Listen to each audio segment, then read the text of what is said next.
İstər ot ye, istərsə də ət. Fərqi yoxdur. Əgər bədəninə daxil olan enerji miqdarı ilə bədənindən xaric elədiyin enerjini düzgün şəkildə tarazlaya bilmirsənsə, uzun vədədə şəkər xəstəsi olma ehtimalın yüksəlir. Yəni sən risk qrupuna daxil olursan. Bunu sənə qoyun məsələ ilə izah edeyim. Deməli, bir gün gəzdiyim yerdə bir sahə görürəm. Təqribən 5-6 sotluq bir sahədə 20-25 dənə qoyun oturub ya da gəzirlər və onların bolluca otu var qabaqlarında, yaşıl otdan yeyirlər. Amma maraqlısı odur ki, bu qoyunların hamısı ağır çəkilidirlər. Belə ki, o qədər kökəliblər və o qədər piyləniblər ki, özlərini tərpədə bilmirlər. Ona görə də çoxu elə olduğu yerdə də qalıb otunu yeyir. Ancaq baxsan ki, nə ilə qidalanırlar? Təbii ki, ortada təptəzə ot var. Buradan bu nəticəyə gəlmək olar ki, yediyindən fərqi yoxdur ki, nə yeyirsən. İstərsən yüksək proteinli ye, istərsə də sən çoxlu tərəvəz şəklində ye. Əgər yediyin şeyi enerjiyə çevirə bilmirsənsə, daha doğrusu bu enerjini istifadə edə bilmirsənsə, səndə bu enerji toplanmağa başlayır və bu sənin riskini artırır ki, sən gələcəkdə şəkər xəstəsi ola bilərsən. İndi sənə bunu izah edim ki, necə bir əlaqə qurulur burada. Deməli, bizim yediyimiz hər şeydə enerji var. Hətta içdiyimiz suyun belə öz enerjisi var. Və bu enerji bizim bədənimizə daxil olduqdan sonra, daha doğrusu qida maddəsi xırda molekullara çevrilir. O molekullar isə bizim hüceyrələr tərəfindən istifadə olunur və biz onlar sayəsində, belə deyək ki, enerji alıb və fəaliyyət göstəririk.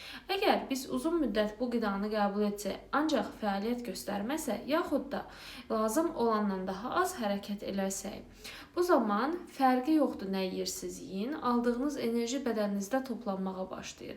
Bu sizin yediyiniz cürbəcür tərəvəzlər də ola bilər, bu şirniyyat da ola bilər, bu ət də ola bilər və yaxud da meyvə ola bilər.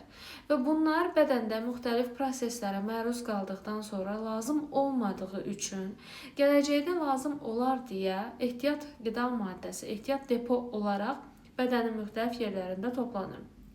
Həmçinin də yağ vəzlərində və bir müddətdən sonra bədənin müxtəlif yerlərində pi vəzləri, pi toxuması artmağa başlayır. Və bizim ən çox qorxduğumuz piylənmə növü isə abdominal piylənmə dediyimiz qarın nahiyəsinin piylənməsidir. Çünki məsələn, qolu pi tutar və yaxud da ayaqları pi tutarsa, ayaqlarda çox da həyati vacib orqanlar yoxdur. Yəni təbii ki, damarlardır, əzəlilərdir. Ancaq bunlar pi toxuması bu orqanların fəaliyyətini çox da bir yerdə pozmaz. Ancaq qarın boşluğunda çox həyati orqanlar yerləşir. Belə ki, qaraciyərimiz, ödümüz, dalağımız, mədəmiz, mədəaltı vəzi, bağırsaqlar və bunlar təbii ki, bir müddətdən sonra qarın boşluğunda təzyiq artarsa, yəni pi toxuması tərəfindən orqanların sıxılması artarsa, metabolik problemlər başlayarsa, həmçinin qarın boşluğumuzda yuxarıya doğru döş qəfəsinə sıxa bilər və həmçinin orada yerləşən ürəyi, ağciyərləri də sıxa bilər. Gördüyümüz kimi, qarın tipli piylənmə digər tipli piylənmələrdən daha çox həyati təhlükə daşıyır. Ancaq məsələ sadəcə bununla bitmir. Belə ki, qarın nahiyəsində və digər toxumalarda da, digər nahiyələrdə yerləşən pi toxuması da özündən xüsusi maddələr ifraz edir. Həmin bu maddələr bədəndə iltihab dediyimiz gizli reaksiyaların başlanmasına səbəb olur. Bu iltihab reaksiyaları isə bütün orqanların damarlarında özünü göstərə bilir və damarın strukturunu pozur, nəticədə orqanın funksiyasını da pozmağa gətirib çıxarır. Digər tərəfdən, niyə görə şəkər xəstəliyinin yaranma riski yüksəlir? Çünki qarın piyi insülin həssaslığını pozur. Belə ki, ötən videoda qeyd etdiyim kimi, bizim hüceyrələrimizdə insülin açar rol oynayır. Belə ki, qapını açır və hüceyrəyə qlukozanı daxil edir ki, hüceyrə onu mübadilə edib ondan enerji alsın. Amma insülin rezistentliyi dediyimiz bir durum yarandığında, yəni hüceyrələrimiz insulinə reaksiya vermədikdə nə olur? Glukoza hüceyrəyə daxil ola bilmir və qanda fırlana qalır. Amma bu normal bir miqdar deyil, bir müddətdən sonra bu miqdar artır. Artırsa nə olur? Şəkərli diabet xəstəliyinin yaranmasına çox gözəl bir şərait yaranır. Və məhz qarın piylənməsi, qarın nahiyəsinə çoxlu miqdarda yağın yığılması uzun dönəmdə bu insulinə rezistentlik dediyimiz vəziyyətin yaranmasına gətirib çıxarır. Məhz buna görə də Təbii ki, bir insana biz əsla deyə bilmərik ki, sən çoxlu şirniyyat yeyirsən deyə sən şəkər olacaqsan. Və yaxud da bir insan çoxlu şirniyyat yemir deyə o sığortalanmayıb ki, şəkər xəstəsi olmayacaq. Təbii ki, burada genetik faktorların da rolu var, amma qidalanma bundan qat-qat önəmli olur.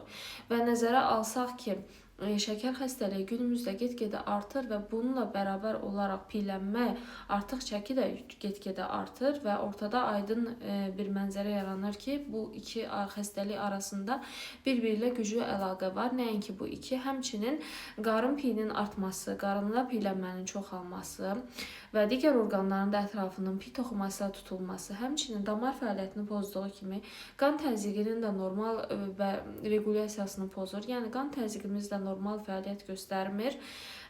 Qan şəkərimiz normal fəaliyyət göstərmir və burada metabolik sindrom dediyimiz durum ortaya çıxır ki, bu da yenə öz növbəsində vəziyyəti daha da gərginləşdirir, daha da pisləşdirir. Ona görə də nə yediyimizə təbii ki, önəm verməliyik. Təbii ki, şirniyyatı nə tər gəldi basıb yemək doğru bir şey deyil.